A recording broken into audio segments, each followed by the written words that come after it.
দুই ব্যক্তি দুনিয়াতে কখনোই কোনো ভালো কাজ করে নাই। তো মরার পরে তাদের জাহান্নাম কনফার্ম হয়ে গেছে। তো আল্লাহ তাআলা হুকুম করছে তাদেরকে জাহান্নামে চলে যেতে। তো এই দুই ব্যক্তির একজন আল্লাহর এই হুকুম শোনার সাথে সাথেই দৌড়ে জাহান্নামের দিকে চলে যাচ্ছে।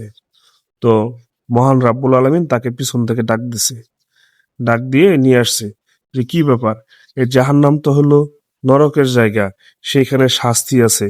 হ্যাঁ, মানে যত ধরনের মানে শাস্তি আছে সব জাহান্নামে আছে। এটা জানার পরেও তুমি কেন আমার হুকুম পাওয়ার সাথে সাথে জাহান্নামের দিকে দৌড় দিলে? তখন সেই ব্যক্তি বলল যে ইয়া রাব্বুল আলামিন, দুনিয়াতে যতদিন বেঁচে ছিলাম কখনোই তোমার হুকুম পালন করি নাই। সব সময় মানে তোমার হুকুমের বিরুদ্ধে গেছি, বিরুদ্ধে গিয়ে কাজ করছি, কখনোই তোমার হুকুম পালন করি নাই। ঠিক আছে, কিন্তু এই আজকে যখন সুযোগ পেয়েছি তোমার হুকুম পালন করার জন্য, তাই কোনো কিছু চিন্তা ভাবনা না করে দৌড়ে জাহান্নামের দিকে চলে যাচ্ছিলাম।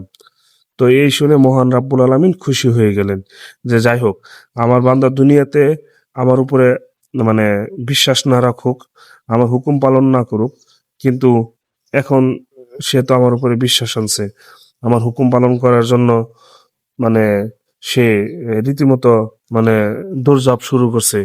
তো এই খুশি হয়ে তাকে মাফ করে দিয়ে তাকে জান্নাতে পাঠিয়ে দিল।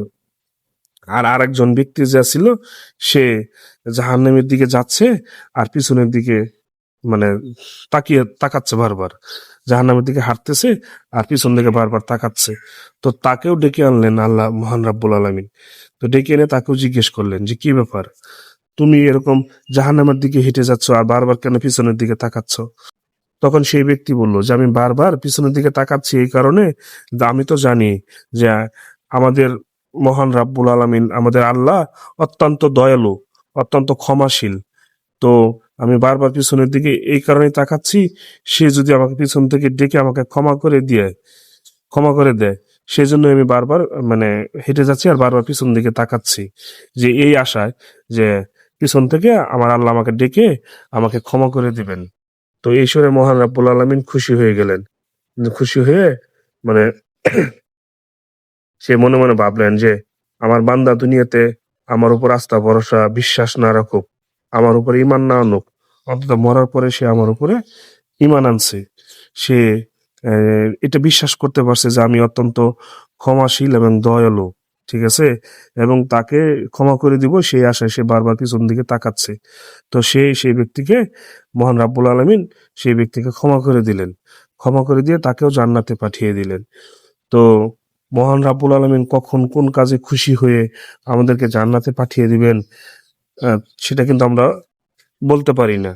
তবে আমরা আশা রাখি যে আমাদের কোনো না কোনো ভালো কাজের জন্য মহান রাব্বুল আলামিন আমাকে আমাদেরকে জান্নাতুল ফেরদাউস দান করবে। এই আশা রাখি। আমি নিজেও এই আশা রাখি যে যা একদিন কোনো না কোনো ভালো কাজের উছিলায় মহান রাব্বুল আলামিন আমাকেও জান্নাতে পাঠাবে এবং আমার জন্যও সেই হুরের ব্যবস্থা থাকবে। সবাই ভালো থাকবেন, সুস্থ থাকবেন। আমরা সবাই যাতে জান্নাতে যেতে পারি সেই আশা রাখি। সেইভাবেই আমরা কাজ করে যাই। মহান রাব্বুল আলামিনকে সন্তুষ্টি রাখার জন্য যা করার দরকার, নামাজ, রোজা, হজ, যাকাত যেভাবে যার সামর্থ্য আছে সেভাবে সেটাই পালন করে মহান রাব্বুল আলামিনকে খুশি করে যাতে আমরা জান্নাত লাভ করতে পারি সেই আশা ব্যক্ত রেখে সবাই ভালো থাকবেন, সুস্থ থাকবেন। আসসালামু আলাইকুম।